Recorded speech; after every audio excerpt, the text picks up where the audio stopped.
Okay, welcome back everybody. DENT 1158. I'm sure you're all glad to be back. Unfortunately this year, a little bit different circumstances. We had a long summer. We kind of had an abbreviated ending to our DENT 1015 acrylic partials. But we're back here September for DENT 1158 cast partials. Wednesday 9:30 to 5:30 every week. This week I put together a little video presentation. I wasn't sure if our audiovisual equipment would be able to communicate. Last week and the week before I was in here we had a few glitches, but we'll go this way for this week, and either you'll see me digitally at 9:30 or you'll see me virtually. Some of us may get me live and some of us you might get me on video or simulcast at the same time. But for this week it'll be digital. So I hope you had a good summer. I'm sure by now Carrie and Musa have gone over the protocol for entering the building and how to move about the building here on the 5th floor. If not, they will after I'm done with this. But unfortunately I don't have time on the video here to ask each and every one of you, like I normally would, to stand up and tell us about your great summer endeavors. But rest assured, when this is over during the work period, I'll get around each and one of you. We'll get to catch up. I'll ask how things been going. I hope you're well. You all look great, as I can see. And oh, she's late. Okay, well she'll be here shortly. There's a lineup downstairs. So I want to go over the course outline first. Like I said, DENT 1158, 8 hours a day, 9:30 to 5:30. Before I start though, I get the luxury of seeing you twice this semester, Wednesday and Friday. Although I want to stress Wednesdays will be cast partials, and 99% of the time that's all I want to see in the classroom is cast partial denture projects. And there's many of them. As well as on Friday, that's all I want to see is full denture projects. And very rarely, if at all, will we cross-pollinate the two programs. We must keep them separate. Even though some of the ideals and information is obviously you can apply across the spectrum of both prosthodontic domains, but we're going to try to keep them separate just so we can keep order of which projects we're working on in the classroom. All your projects will be, they're poured already, they're in trays with the teeth and the instructions and the laboratory scripts. They are already done. You will get handed one at a time. If you happen to move a little quicker by week 5, 6, 7, 8, then you can proceed to the next one. At the beginning though, we will all be holding the rope and moving at the same speed. Once we go through the process once, possibly even twice, then there'll be some departure of the timings, which will probably be advantageous for the classroom because we got some equipment that can only handle so many people at a time, rather than having a lineup for each part of the procedures. So you will get a rubrics book or an evaluation guide, which is twofold. One, so you can self-evaluate. Two, you can see each procedure in step-by-step order, so you're not missing one. And you can see what the expectation is of each step of the project before handing it into myself for evaluation and some feedback. And this will stay in the classroom at all times. I think we've got some COVID printing protocols, so I've printed out the first sheet for you today. And then by Friday we can catch up with the rest of the, or early next week, with the rest of the evaluation guide. So I won't be in the office on this time on the course outline. I probably will, but I think it's best if you want to see me, schedule an appointment. You can email me, my email's on the outline. And then we can pick a mutual time. We arrange to meet anywhere in the building. So week 1 here, we've got the pandemic protocol, which I'm hoping and I believe Carrie and Musa had gone over already. We've got the introduction, pour the case models, which we've done for you already. The occlusion rim, which I've done the demonstration. I'll show you that after our break. And then next week, and possibly even before lunch, we'll have a little quiz to consolidate the lecture portion of today's program. You can see that there's a quiz every week in your outline, worth a whopping 0%. we will keep track of your quiz performance, but it's not part of your cumulative evaluation. These quizzes are basically a way to remind you of what you should already have consolidated in your learning week by week. After the first 6 weeks, all those quizzes compiled will make the midterm. Midterm, if I scroll down to week 8, is worth 25%. Excuse me, week 7. Week 8 is the intersession. Week 7, we have a midterm exam. I know everybody just kind of goes right to the evaluation part of the outlines. It's worth 25% of the theory mark, and it will be a minimum of 100 multiple choice questions. I hear you groaning. It's not that onerous, possibly a couple of hours. But this is big boy school now. I think you can handle 100 questions in a couple of hours. If those first 7-week or 6-week quizzes you can see are worth zeros, but those accumulated will help you achieve a minimum of at least 70 on the final exam. And our first project is due week 6. You can see this here. This is our first casting. It's a little slow at the beginning because there's a lot of information we got to upload before we move forward with any practical part. So these first few weeks, pay attention, get out of summer mode, time to wake up. I think the 9:30 class will help us stay awake. And rather than those 8 o'clock classes were tough for some of us. You can see right in week 9 we finished the second project. And we're going to move forward all the way to week 15 where the last project's due, and another 25% exam, probably 50 multiple choice questions, and some treatment plan illustrations, which we'll be practicing before then in the lecture part of the program and the demonstration part of the program.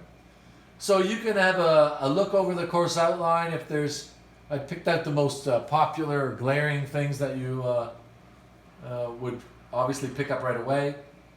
Any questions, ask myself.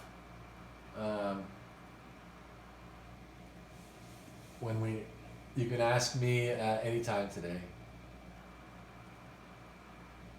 So I want to start today with the removal prosthodontics flowchart that I made. And if you look here, I'll stand up so you can, maybe I can kind of pick this out.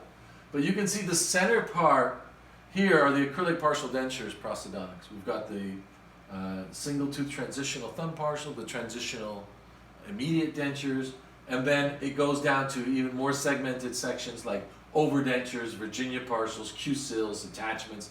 These ones here I would call the postgraduate studies in acrylic partials. 95%, if not more, would be here encompassed in the thumb partials and transitionals, whether those transitionals are cold or self-cured or heat-cured as we did at the end of last semester. This semester though, I want to kind of bring your attention to the right side of the screen under the CrCO2. Now, as chemistry is a prerequisite for the program, I think Cr you will identify as chromium and CO2 is cobalt. Chromium-cobalt are the alloys of choice for our cast partial dentures. The compositions of most companies' chromium-cobalt is about 75% chromium, 20% cobalt, and 5% mysterious alloys. Those mysterious alloys will compose of molybdenum primarily, and some trace elements that I'm still to date wondering what they are. Rest assured though, they've taken out beryllium, which is in my generation was carcinogenic when vaporized, as well as the nickel. A long exposure to nickel and beryllium is very caustic and carcinogenic. But the alloys we're using today are eliminated. The molybdenum gives it the modulus of elasticity. If it was just strictly chromium cobalt, it would be too rigid, unpliable, unflexible, and too brittle, as well as uncastable. So the molybdenum kind of adds to the flowability of the alloy in its molten state. Each company now has fabricated their own chromium-cobalt. They just call it a non-precious alloy. Chromium-cobalt is the primary alloys within it. But they don't tell us the compositions completely because they would like to compete with one another and telling the consumer that theirs is obviously better. When you go to the trade shows, you'll see the advertising for all of them. I want to bring your attention to the bottom part of the screen here. We have these three alloys here: nobelium, bego, and zirconium. We'll circle one more. I'll put the fourth one in there too, vitalium. These are primarily the top 4 chromium cobalts used in the market today. Vitalium is from Dentsply. Nobelium is from CMP. Bego is from Bego. And zirconium is now owned by Vitalium. So if you want to put an arrow, or you can do these two in red, is the same company. That's important because they won't compete in the same ingot realm versus the extruded round wire. So once again, we have Vitalium, Nobelium, Bego. These are the top 3. I don't know of many others in the North American market. For our program, we're going to use the Bego alloy.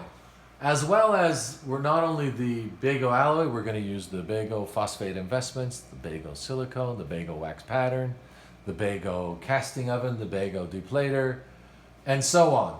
I think it's important that you use one company's system rather than start interchanging. It's almost like a recipe. Betty Crocker makes the cake, you follow their instructions. You don't start adding flour into the Betty Crocker pre-mixed cake mix. It just doesn't seem advantageous. With some experience, you might sub out a few third market party products, but it's important that these 3 are identified as companies that create their own system to create a cast chromium cobalt framework. Nobelium, which is here in Albany, New York, Bego, which is in Bremen, Germany, and Vitalium, which is in Chicago, unless they've moved it. Dentsply recently has done a lot of rebranding and reshifting. Now, off to the side here, I've put an offshoot. We've got titanium. Titanium obviously is a different alloy, it takes a different casting technique, and there's very few reasons why we'd use titanium. People will say, well, it's lighter, it's better. Just because it's lighter doesn't mean it's better. Most of the time this is used if someone has any allergies to some of the alloys in the chromium cobalt alloy. So if there's any allergic response, then titanium would be suggested. It seems to be no metal inert. And then we've got attachments for all of them, which we're going to talk about in third year or sixth semester, but we'll touch upon a few things maybe throughout this semester. So you've had that chart last year, but now it's time for us to get to the right-hand side of it. I want to start off today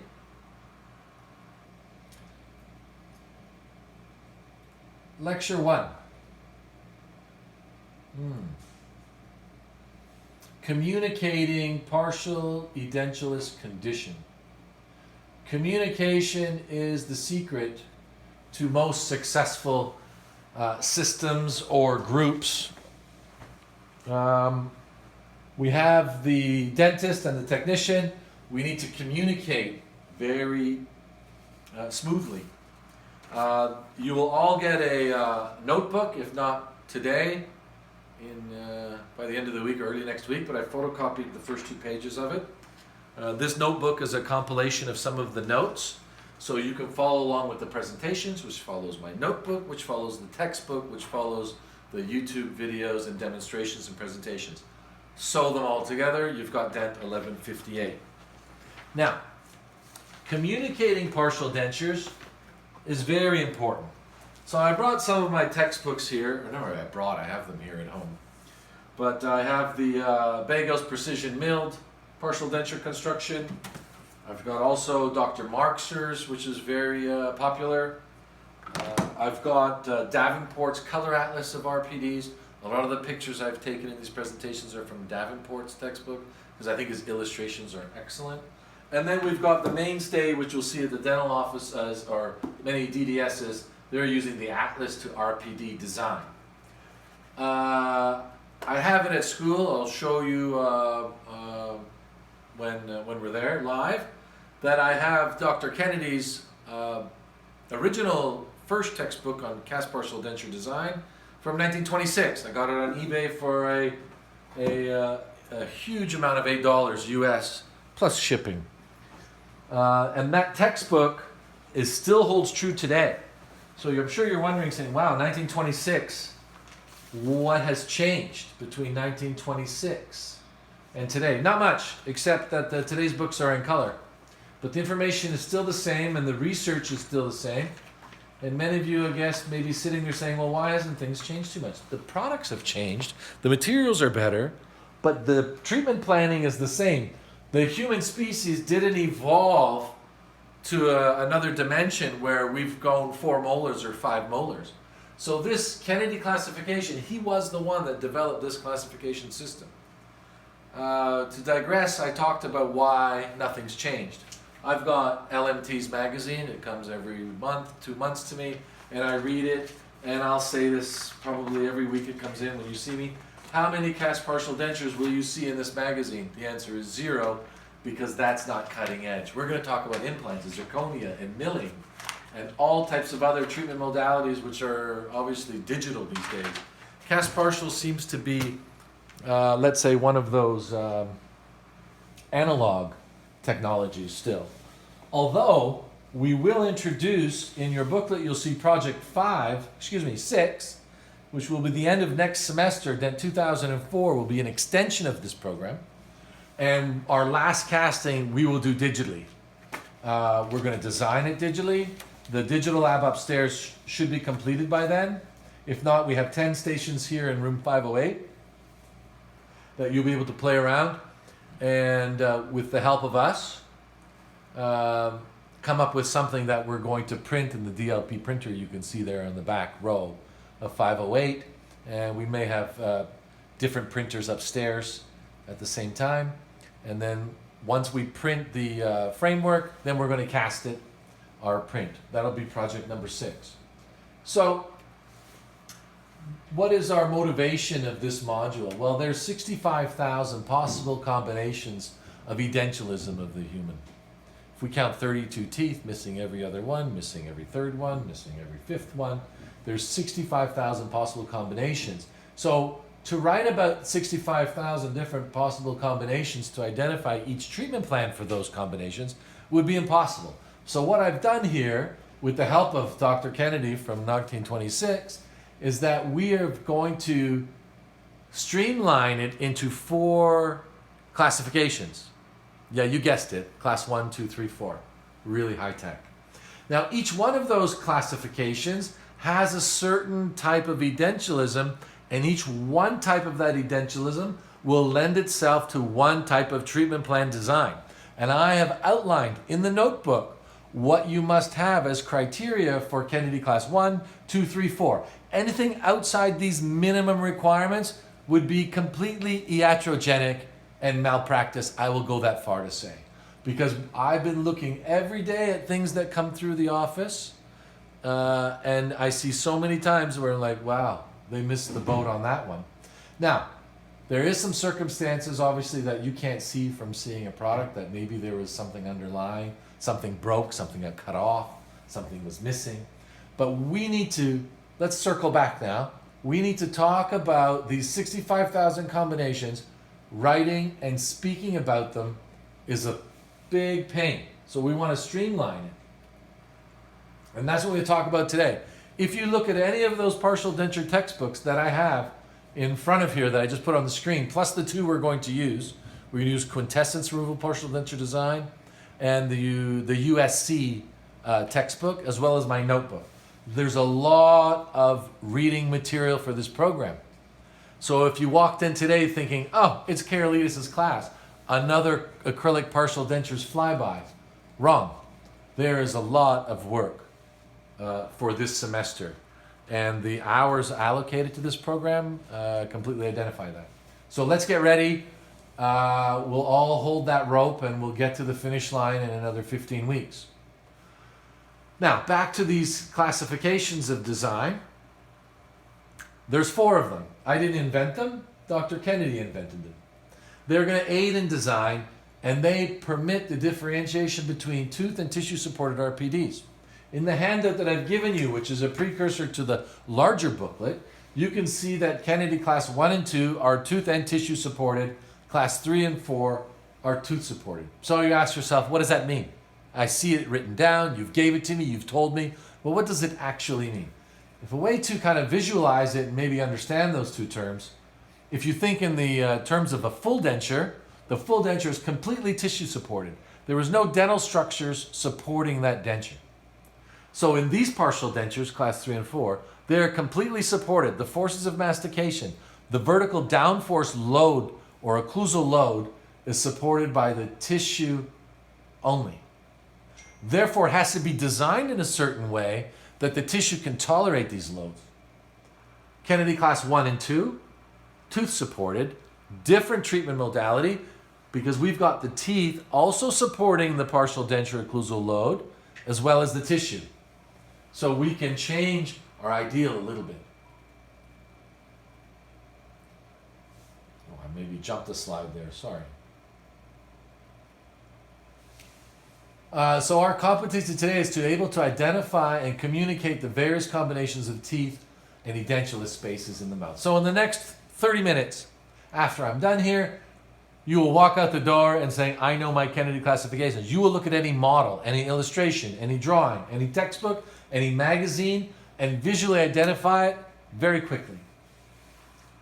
We will have a quiz at the end of this module, and we will also have a quiz at the beginning of next week to see how our retention is. This is a little bit different than the classic education that you may have received between grades 1 and 1 and 12, where we memorize something and maybe it might help us out in a trivia game at the pub 21 years later down the road. But this information here is not one to be memorized and forgot. This information here is part of your vocational training, and it needs to be with you today, tomorrow, the next day, next week, next month. It does not leave. It hasn't left me. I still, when I'm looking at this slide, although ours were on a circular slide machine or individual slides when I went to school, but the information was the same. Very similar. Although without someone with the eloquence of me to explain it. That's the only thing that's different between then and today.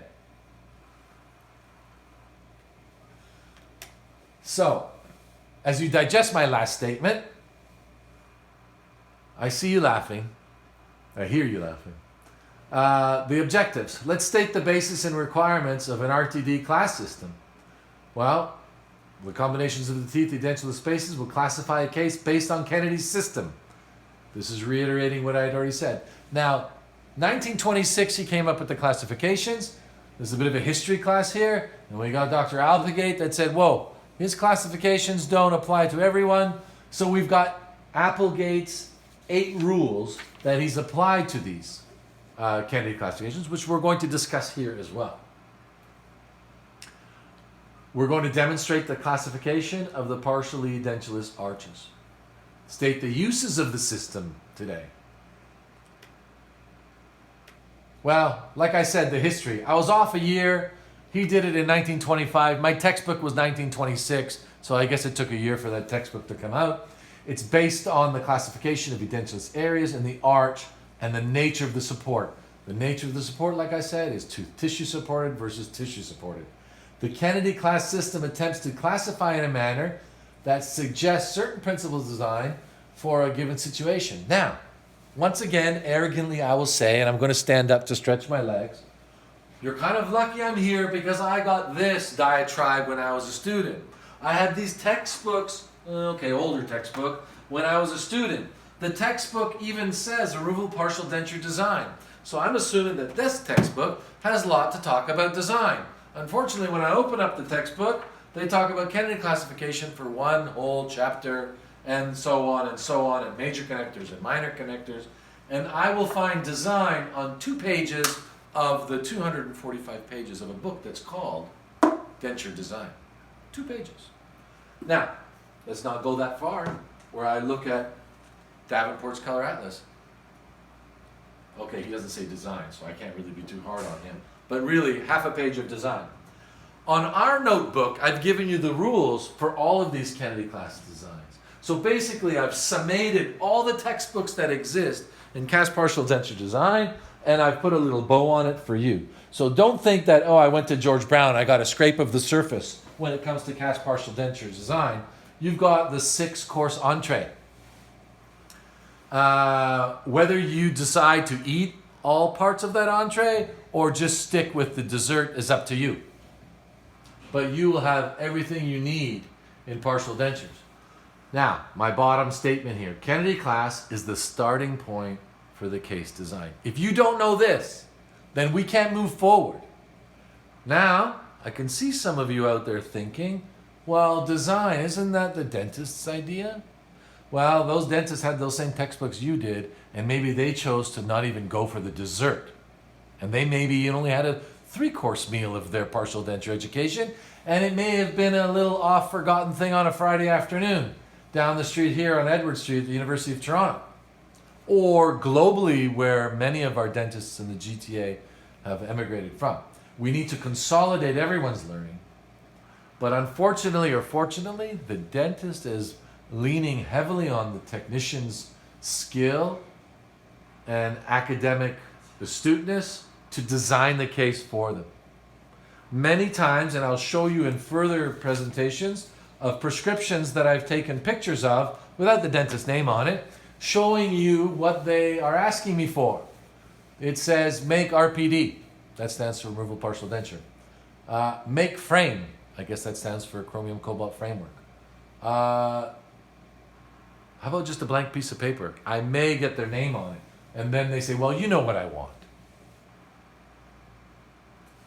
This is really, really putting a lot of stress on the technician, but nevertheless, if we can become a more useful part of the dental team and take this burden off them, then we become invaluable. You become invaluable, then that may be directly proportionate to your revenue generating stream.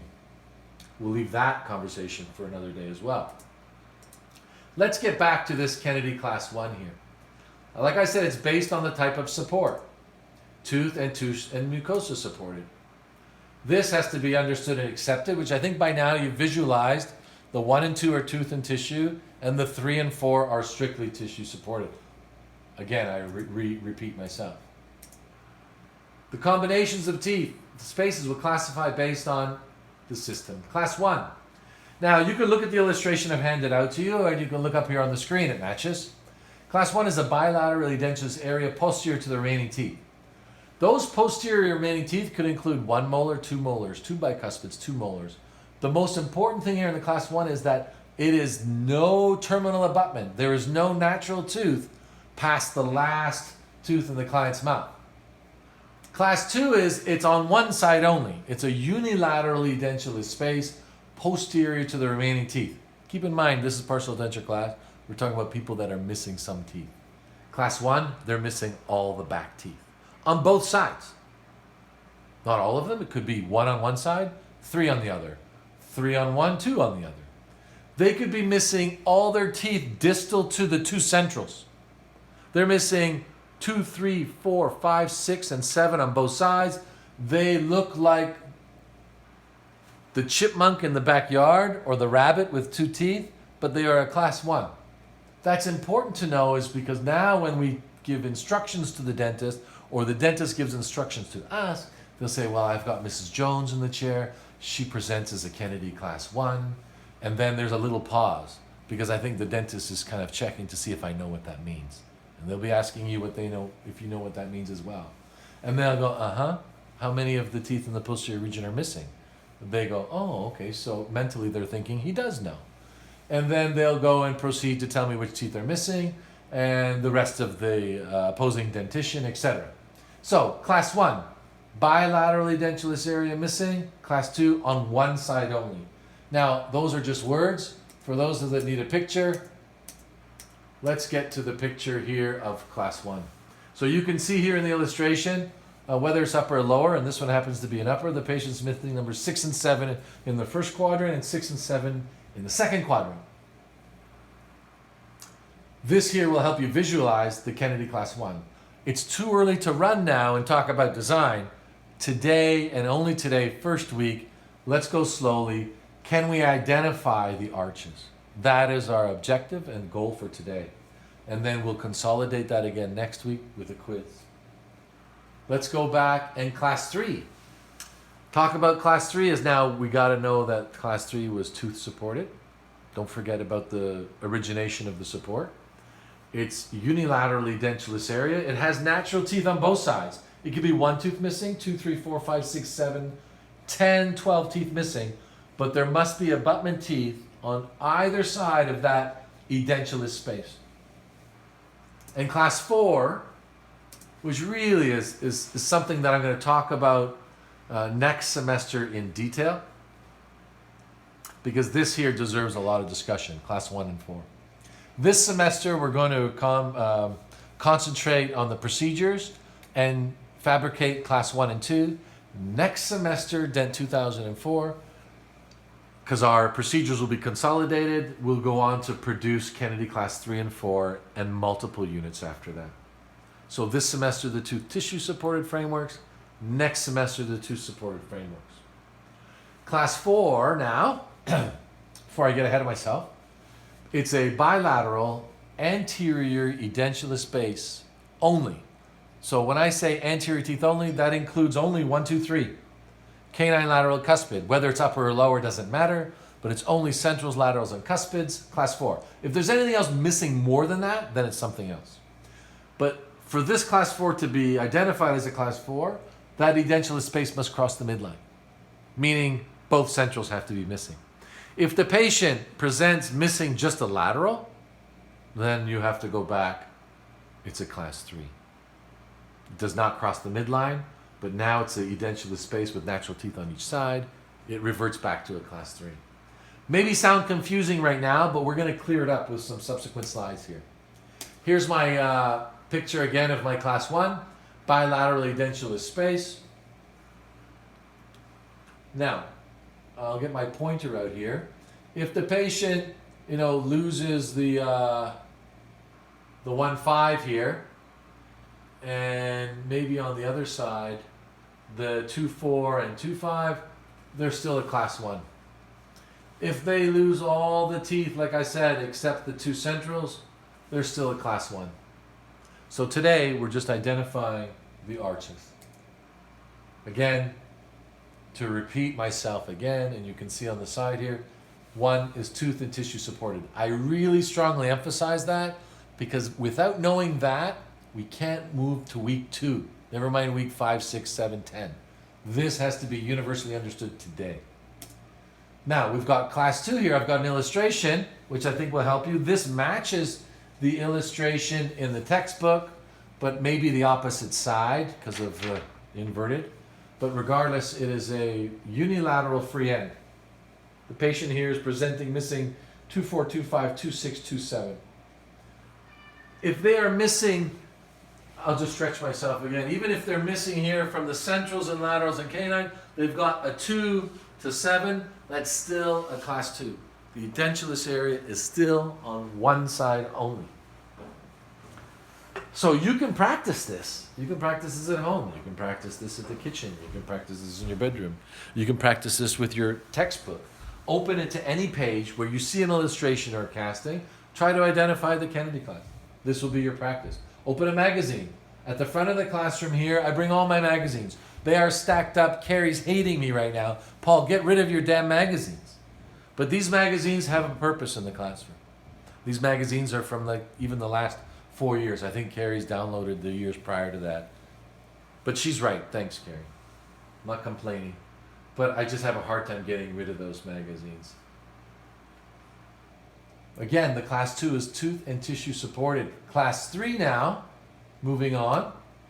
You can see, again, I reiterate the strong point, tooth supported. The tooth are the foundation of support for the occlusal load of this design in cast partial denture treatments. When we did acrylic partials last semester, they were all tooth and tissue supported. We can discuss that once we understand today here. You can see the patient is missing 242526, like the handout I've given you. You have these notes off the screen. You have this PowerPoint on Blackboard. You have the notebook to keep with you. You have the illustrations in your notebook. You can make notes on the side. You choose if you you choose. And I think most of you have. You're here, it's second year. It's no time to turn back now. You've committed. You've made an obligation to the program and yourself to be here. You've had that time to find out if this is for you, this is not. So let's all band together here, COVID environment or not, and get through this curriculum, because this is really important for us. It's no time now this is not an elective. This is not women in film, which you're going to take Thursday, or something that you can just go for fluff and digest it. This here is the foundation of even our implant class, which you'll have the luxury of seeing me again next year. This here is foundational stuff. Now, like I said, if this edentulous space is 1 space, 5 spaces, it doesn't matter how big, but it matters that it's bound by natural dentition on each side. I move along to the class 4. You can see that this is an anterior teeth only, and it crosses the midline. If the central was there, the 2-1, you would only have 1 space, missing 1, 2, 3, meaning 1, 1, 1, 2, 1, 3. That would be a Kennedy class 3. Why is that important? Because once it's categorized, then we're going to go into plan J in my notebook, and it will tell you what to think about when designing that Kennedy class. There's certain things that are a must to really include in your design, because the design has to incorporate function, stability, aesthetics, all those things.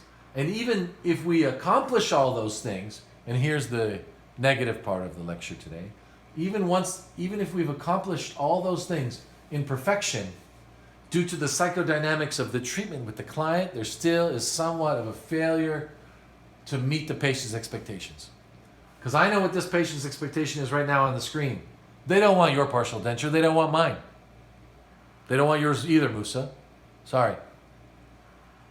Just in case. Bill down the hall, he'll think they want his, they don't want his either. They want their teeth back. Can we do that for them? I don't think we've germinated tooth buds yet completely to get a third set. But that's what the patient wants. And anything short of that is really a substandard. So we could have an acrylic partial, transitional partial, cast partial, implants, fixed implants, 4 single implants, partial dentures with attachments, all of the above, but they are nothing like the patient's natural dentition. So we really need to fast track our technical procedures that we can do what we say we're going to do as perfect as possible, and then hopefully the practitioner will develop their soft sciences skills to provide the acceptance of the patient of the treatment plan. So the patient's going to accept what they're going to do. This patient here on the screen is handicapped. This patient here on the screen is missing 4 teeth. This patient on the screen has a hard time smiling. This patient on the screen, I'm sure that loss of 4 teeth has led them into the stages of death and dying that you may be interested in your psychology courses, where the patient lost those 4 teeth and their first step is denial, that no, they'll grow back, they're not gone. I'll put my hand in front of my mouth. And then finally they come to the acceptance, stage 4. I won't go through the whole thing. That they're saying, okay, I've got to deal with this. I've lost my 4 teeth. What the heck am I going to do now? That's where the dentist comes in. That's where you come in. But without knowing it's a Kennedy class 4, anything you do will be completely iatrogenic. Let's move on here. Now, at this point, you should understand class 1, 2, 3, 4. But, like anything, there's always a but, and a what if, and a maybe, and there's an exception. Well, Applegate decided that he saw all these exceptions years later and said, no, I'm going to make some rules to apply this Dr. Kennedy know-it-all, and I'm going to put these rules on his classifications that'll make more sense to everybody. Because he noticed that not every situation fits into his easy 1, 2, 3, 4. It's not that easy, Dr. Kennedy. So he provided us with 8 rules, which you have in your notebook, but I'll discuss here. Number 1, the classification of teeth precedes the classification of any extraction of teeth that might be altered the original classification. So the classification follows rather than precedes. So if the patient's going to get 6 teeth out, we talk about their classification after the teeth are gone. It makes sense because that's important to us to know which teeth will be gone because that's the one we're going to replace. So, rule 1, his class is only after, his or her class is after the removal of teeth. Number 2, any wisdom teeth are third molars, and if they're not going to be replaced, they're not considered. They're void. Let's not talk about them. If you look at my illustrations, I have left off the wisdom tooth or the third molar. It's usually either pre-extracted in most individuals, and it's just not in the right location to replace for mastication. Due to biomechanics of partial dentures, if we can restore to the first molar, we're lucky. Never mind second molar, third molar. So rule 2, if the third molar is not replaced, forget about it. Come on over, guy. We're talking partial dentures. Are you okay? It's just the cat. Yeah, I know. Rule 3. If a third molar is present and is to be used as abutment, definitely classify. So, rule 2 and 3. If there's a third molar there, we're going to use it or replace it. It's included. If we're not going to use it or replace it, it's not used. Very simple. It's going to get a little complicated shortly here, though. Rule 4 is if a second molar is missing and not be replaced, don't consider it. So let's say someone has got all their teeth to the first molar and they're missing 2, well, and 3 for that matter. But you're not going to restore it. You're not going to add a second molar. Then it's not categorized in the classification.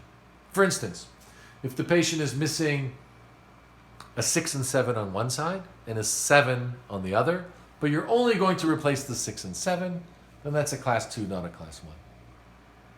Maybe confusing, but the treatment is different.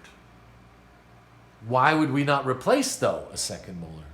Well, obviously reasons. You might be thinking, well, you got to look at the antagonistic dentition. Is there something that opposes it? No, they're missing those teeth too. Well, forget about it then. If we have no antagonistic tooth to stop the drifting or super eruption of the opposing dentition, then negate it. It's not part of the situation. Rule 5. Now, right now, I stop for a second. I'm going to stand up and stretch here again. You can see here that we have 5, 6, and 7 missing on the patient's right side and 5 and 6 missing on the left side. Whether upper or lower doesn't matter. This happens to be a lower inverted model. So this is the 4th quadrant, this is the 3rd quadrant. Now, is it a class 2 because it's a bilateral, unilateral free end? Or is it a class 3 because there's a space on the other side? Applegate says, now what is it, Dr. Kennedy? You've given me 2 spaces. What am I going to do now? So Applegate says, the one that goes further back is the classification, and the other one we'll just call a modification. So in this case, this would be a class 2, modification 1. A modification is basically an additional space to the original. So if we look here with my Rule 5, or Dr. Applegate's Rule 5, the most posterior edentulous area always determines the class. This is a class 2, not a 3. The most posterior. So on the 4th quadrant, the edentulous space goes further back, all the way to the retromolar pad. It's missing 5, 6, 7. This is the class, and the other one is a modification. It's not a 3. That leads us to rule number 6. Every additional space is called a modification, as I did in rule 5. We can have more than one modification. We could be missing every other tooth. It could be a class 2 modification 6. Let's practice that. Class 2, as you can see illustrated in the PowerPoint, the modification arrow is on the opposing side. This has to be universally understood, rule number 5 and 6, or you'll get them all wrong in the quiz. Which one precedes the other one? The most posterior edentulous area precedes the modification. Rule 7, the extent is not considered. So even if the modification is bigger, it doesn't supersede the Kennedy class. Here you've got a modification of a small molar. That modification could have 5, 6, 7, 8, 9 teeth. The classification is still could only be 1 molar. So rule 7 says the extent of the mod is not considered. 1 space, a big space, 7 teeth, it still counts as 1. Here we have the same class 2 modification 1, and you can see the difference on the screen here where we're missing only a molar on one side. This side we're missing 3 to 6. Now that's 5 teeth. 4, sorry, miscounted. The Kennedy class modification is identical, but the spaces are different. Now you say, well, what good is it? Because when I see class 2 modification 1, it'll lead me to a certain series of design principles that I'm going to talk about and give you that we're going to actually manufacture that will apply to both situations and satisfy biomechanically both edentulous areas completely. And that's why we need to categorize week 1 here, what we're talking about. Because each, like I said, each Kennedy class will lead us to a certain design. And number 8, very simple one. There's no modification for class 4. If there's a space posterior to the single anterior area, it's still class 4. Meaning I'm missing 2 centrals and a canine. It's not a class 4 mod 1. It's just a class 4. So, why? When we talk about class 4, I'm going to dive deeper into the treatment of it. It's all the same for design principles. So there we have our class 4, and here we have our anterior space missing, but now we're missing 5 and 6. We go back to Applegate's rule 5, where the most posterior edentulous area supersedes the modification. So we will talk now class 3 mod 1, not class 4 mod 1. There is no modification in class 4, as we see in rule 8 below. So, it's acceptable to drop Mr. Kennedy's name in front of this. It's a mouthful to say it's a Kennedy class 2 modification. So we'll just say class 2 mod 2. This reminds me of most acronyms in professions where we try to abbreviate things also for simplicity, speed, but it also creates a whole new language within the profession that I guess almost keeps other people at bay knowing what we're talking about. You can see this in any type of organization. This brings me to a great story.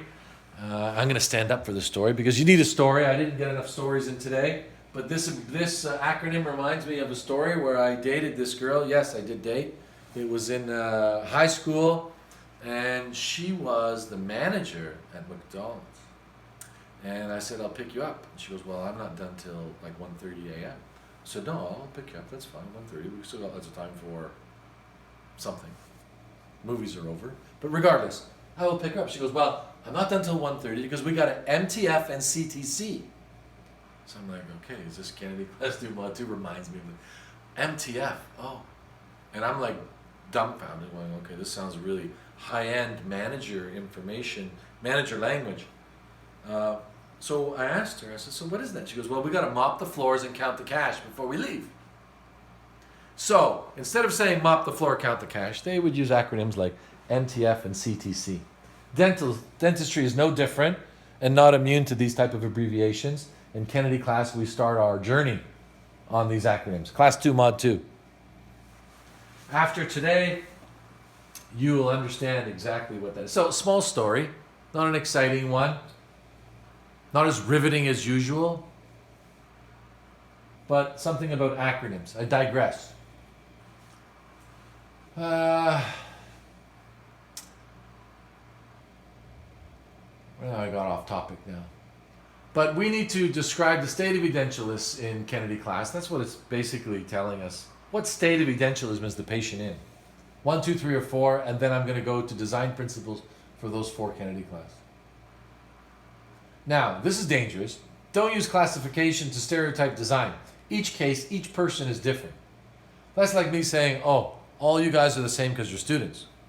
All those people are the same because they're Kennedy class 1. Not necessarily. Generally, I can generalize you as students, but you're all individuals. I can generalize those clients as class 1, so I know what I need to do with them, but they're all individuals. This stereotyping is really dangerous in a lot of dental technology, because like, well, it worked for Mrs. Jones, it worked for her neighbor, it should work for this person. It doesn't. Especially in full dentures. Oh, well, he's a class 1, everyone's a class 1. No. Every case must be considered for its own biological, mechanical, and aesthetic merits. The dentist is going to portray to you the age of the patient, the sex of the patient, the history of the patient, the dental history, and how many prosthetics have they already had, what their acceptance level is for treatment, what their expectation is for treatment. This really changes some of the treatment. Let's practice before we're done. Bottom left. Can anyone out there tell me what that is? Don't all raise your hand at once. Maybe the first row over there on the left. If the first row on the left can tell us what this one is. In each classroom, you can tell Carrie and Martina or Musa in the other classroom what this one on the front left is. There still has to be some engaging part of this program. You can't all be unidirectional. If you said Kennedy class 3, modification 1, I think you're correct. Again, Applegate's rule number 5, where the posterior section supersedes the modification. Class 3 is the 6 missing, the modification is the anterior.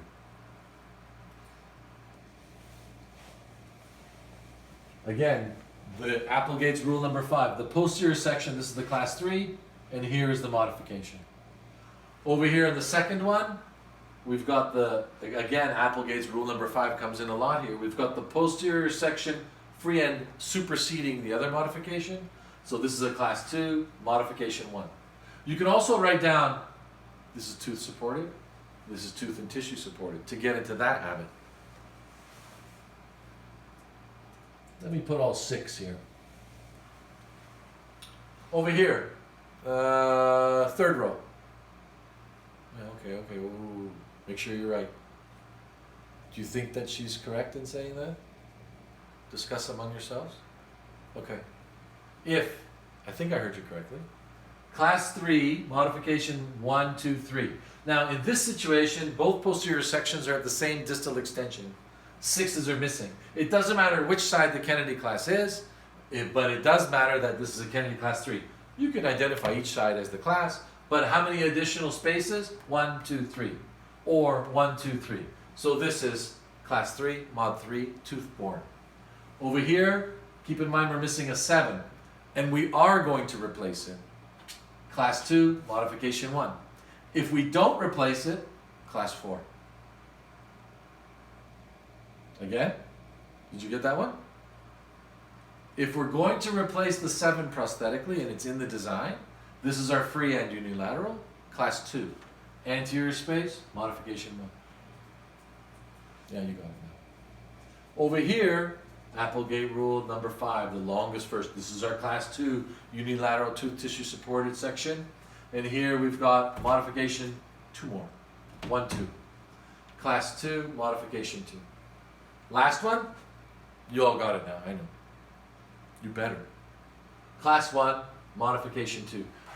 Bilateral free end, 2 additional edentulous areas. So if you can answer those 6, which I think most of you got some without trouble, buy into the ones that just were kind of like going, yeah, buy into it, because this is part of your quiz. Never mind the quiz, it's on your midterm. These are 10 questions minimum on your midterm. I'm telling you that in advance. You can't go wrong.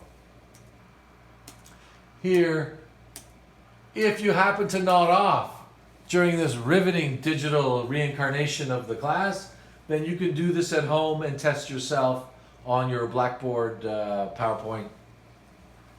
Or you can watch this all over again, maybe like 7 more times. I don't think so. So, let's have a break. And then we'll come back for a second part of today.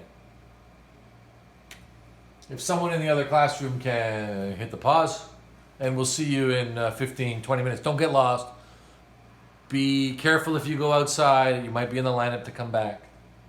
But if you missed the first few slides, we're going to talk about preliminary impression, occlusal record for the partially edentulous client, and then move on to our project, which we'll show as well, which will be our occlusion rim. So this preliminary impression, you're looking at the word saying, yeah, I've heard that before all first year. McCorman talked about it. You talked about it a little bit, but what does it actually mean? It's the first impression we're going to take of the client, or the dentist is going to take of the client, and they're going to use most likely a stock tray and alginate. If they don't use a stock tray and alginate, very few are going to use a stock tray with silicone or a polyvinyl siloxane, but they will use most likely an alginate impression. If they choose not to make a custom tray with final impression, because here's a little hint, if it's a class 1 and 2, they should be making a custom tray and border molding those free end situations with compound like in a full denture treatment. But most likely they're not in mainstream dentistry that I see going on today. They're just going to take an alginate, hopefully a good one, and they're going to say, go ahead and make an occlusion rim. You say, well, why do I need an occlusion rim? Can I hand articulate the cases together? I guess you could, but the danger is if you don't get the right vertical dimension or centric occlusion, then all your prosthetic will be completely incorrect. So our first project is the occlusion rim. Here's a picture of an occlusion rim. Let me see if I can... Did I seem to freeze here? Oh, I got 2 going on at the same time. Bear with me.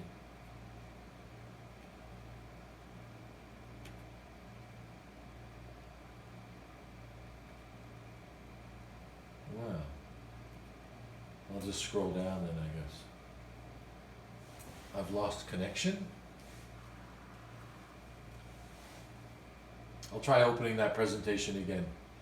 Since we're on break, you've given me a few extra seconds.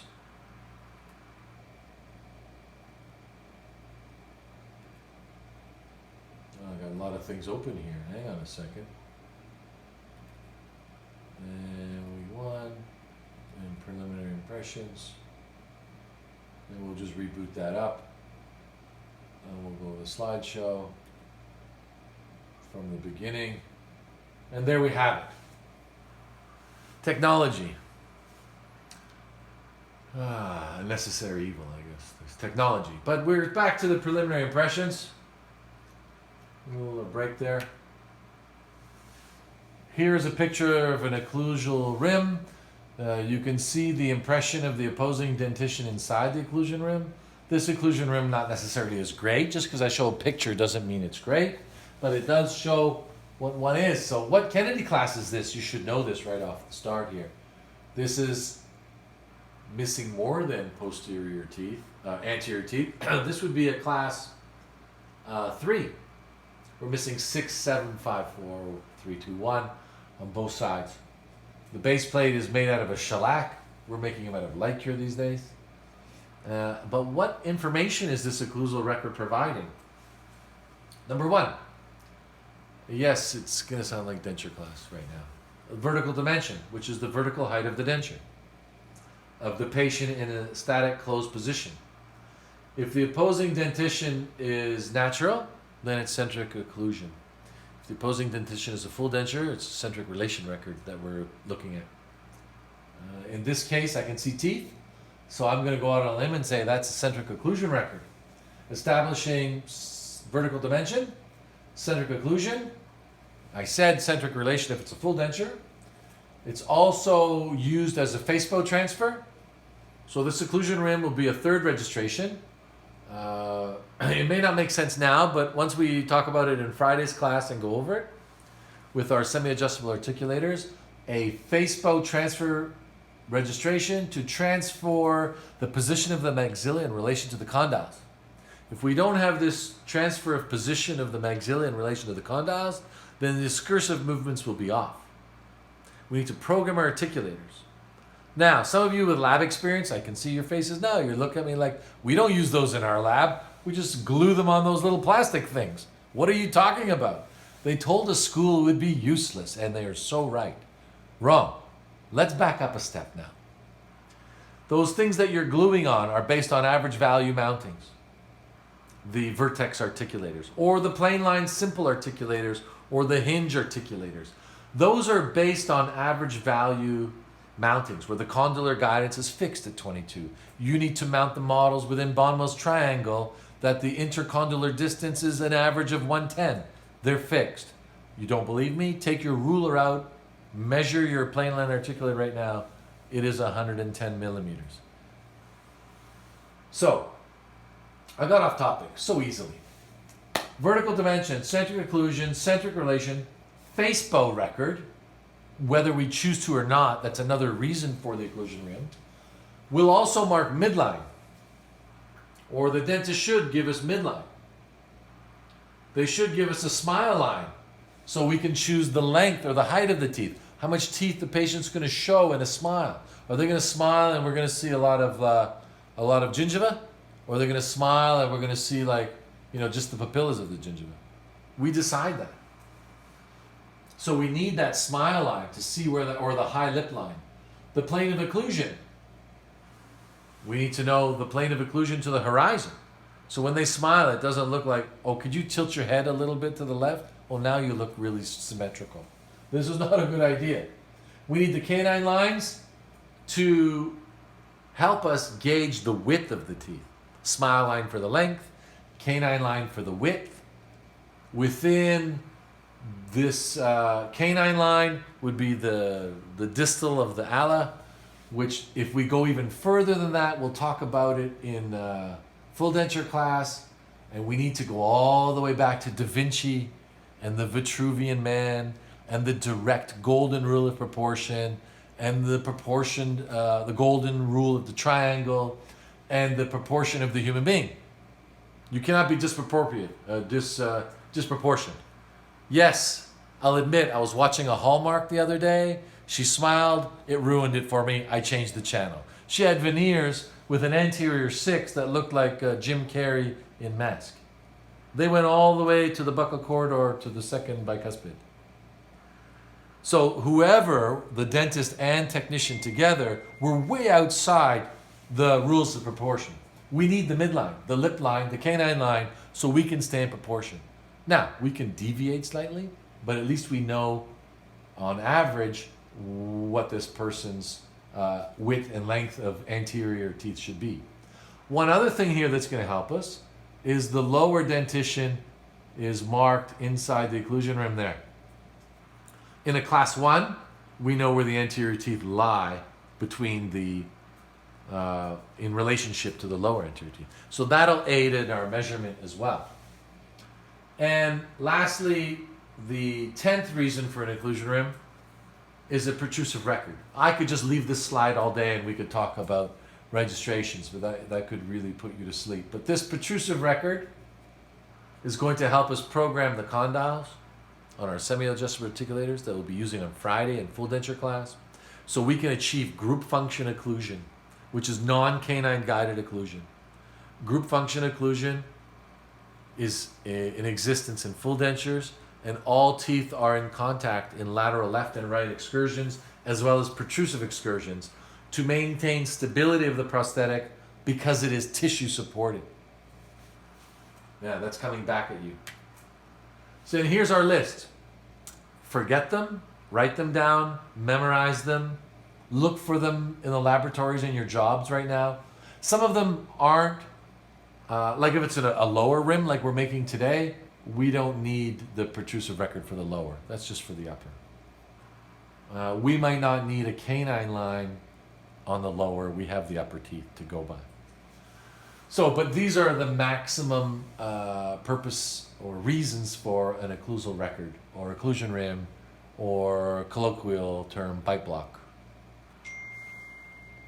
But the preliminary impression, here's a picture of me on the video taking a maxillary Kennedy class 1. You should notice that right now, that that's a Kennedy class 1.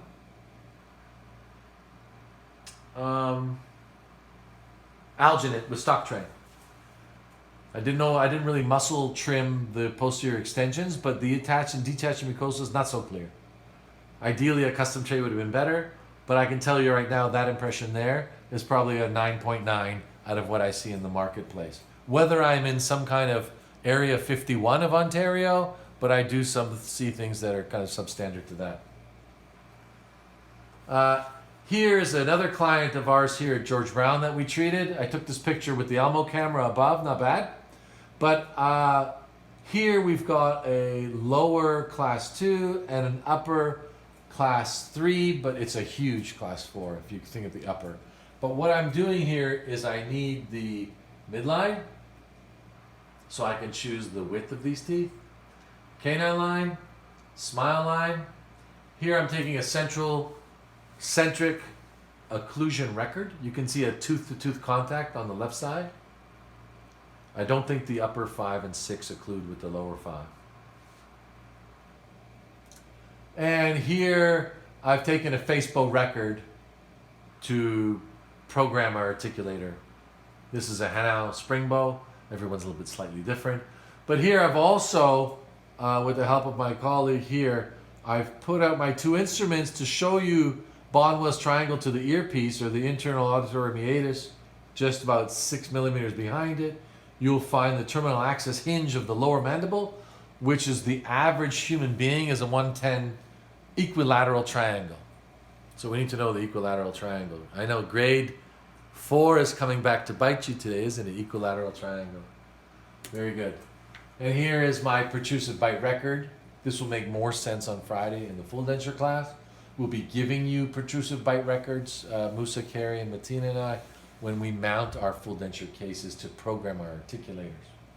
We'll discuss this in detail in the full denture class. Criteria.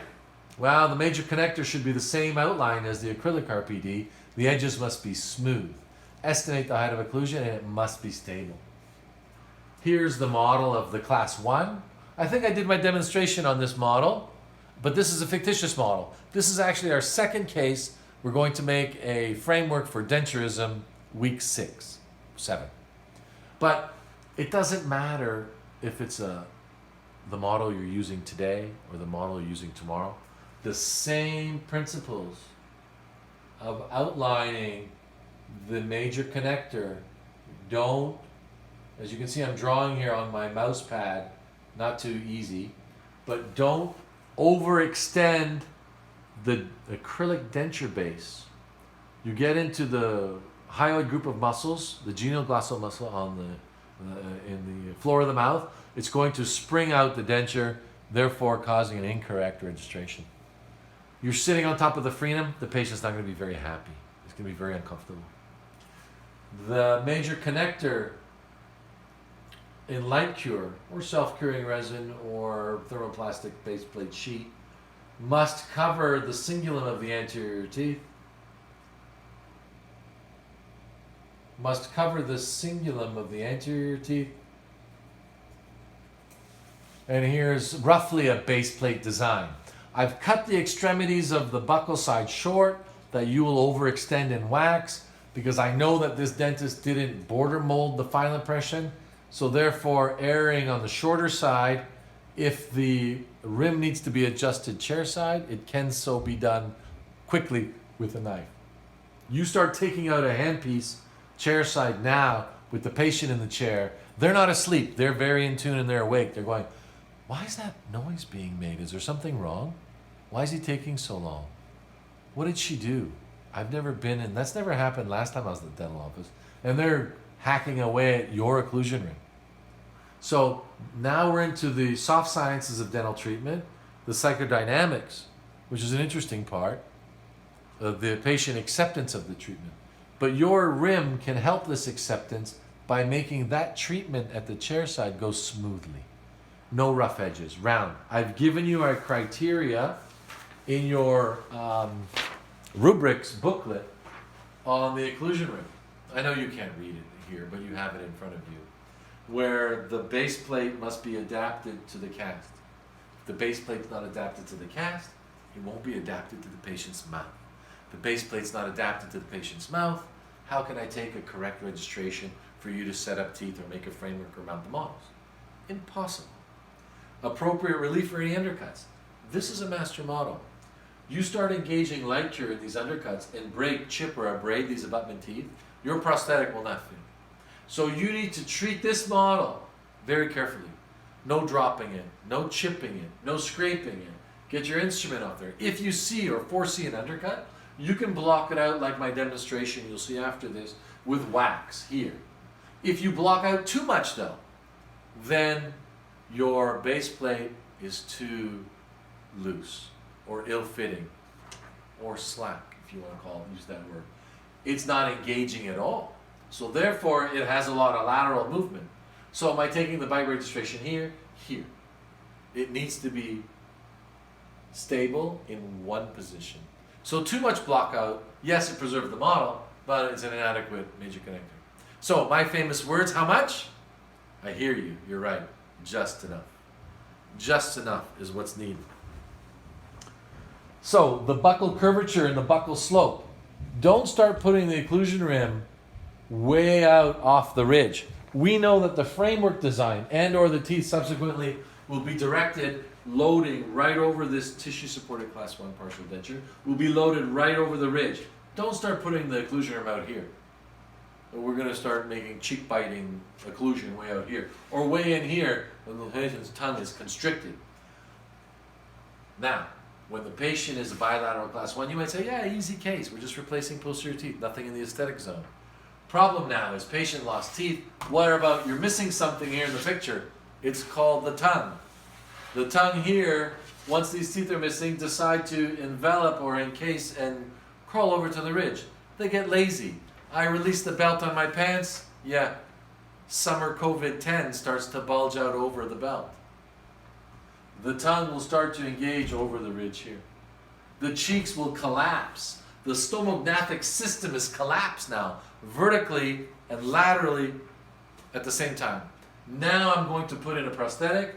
I've got cheeks that need to be moved over, and I got a tongue that's going to be constricted. How do you think they feel about this at the beginning? Not going to feel very good right now. It's not going to feel good.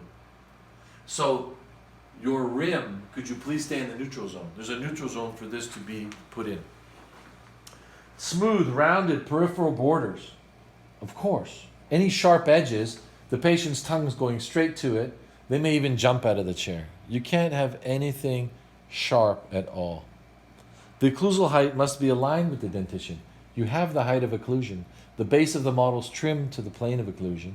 Don't add 10 millimeters of wax higher for the practitioner just to take 10 millimeters off. You can guesstimate a millimeter over the height. And 8 to 10 millimeters. I've given you a ruler this year. If I don't give it to you today, I'll give it to you Friday. So instead of using a ruler, it has a space that's 8 to 10 millimeters. If your rim doesn't fit in that space, then it's the wrong size. And the model has to be clean. This has to be presented chair side.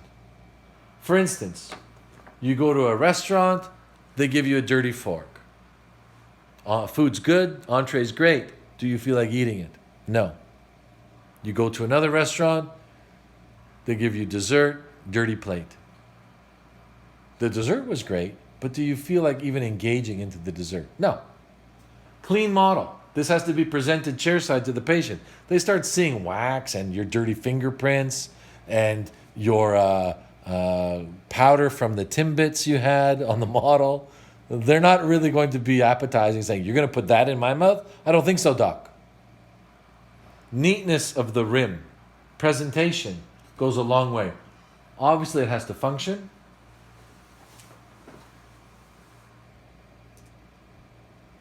Cleanliness, I can't stress enough. Those are good habits. Sometimes you can't teach those habits. You have them innately already, or you've been conditioned to do them. Some people, sorry for the term, but you're a little bit sloppy. And some of us are not. I'm living proof, though, that you can change, because I'm a bit of a sloppy dental technician, although have learned to curb my bad habits, keep very neat. Here we got our Class 2 Mod 1, just a review. Class 3, tooth-borne. Class 4, I have a question mark, you should know that. Here we've got another model, Class 1 Modification 1. You can practice now. Class 2. I'll give you a second. Right, Class 3 Mod 2. I thought I'd trick you by putting the same picture, only because I hit copy twice. So I thought I'd leave it in. Correct, Class 4. So, let me go back there. I got a little dark in here. So this is a little bit unorthodox today. Kind of really long too, but we broke it up. And I'm hoping that in the classroom we hit pause and answered the questions live. But this will give us the framework of the day. We're going to have another break now. Don't get lost out there. Have another break. Stretch your legs. I think, Carrie, you mentioned our break area is the concourse or the commons area between the 4th and the 5th floor. If you choose to go outside and get some fresh air, I'm hoping it's going to be a good day on Wednesday. Be cognizant of the lineup coming in and out of the building. We can't stay in the building like prisoners. We should be able to be free to go where we want and have our lunch. And then be ready now. I'll do the demonstration next. And then be ready to get to work. I sent an email to some of the students. I said, bring what you need today, because I know you don't have lockers yet, what you need to make an occlusion room. So a handpiece, spatula, Bunsen burner. You can share someone's today. Oh, no. We cannot share. Oops. You can use my extras. Forgot about that. We're sitting 6 feet apart for a reason, and I'm telling you to share. Silly me. So, for homework, this was chapter 3 in the textbook. Next week is maxillary and mandibular major connectors, chapter 5. It follows along in the notebook I've given you. This is the next subsequent pages. But before we go forward, next week we're going to go backward. And we're going to review this for the first 10 minutes of class. You'll have a quiz. Not a digital quiz, a real quiz. Okay, I thank you again for coming back this year. You're all looking great. I'll catch up with you this afternoon, what you've been up to. And if I didn't get around today, then Friday I get to see you again. So thanks again.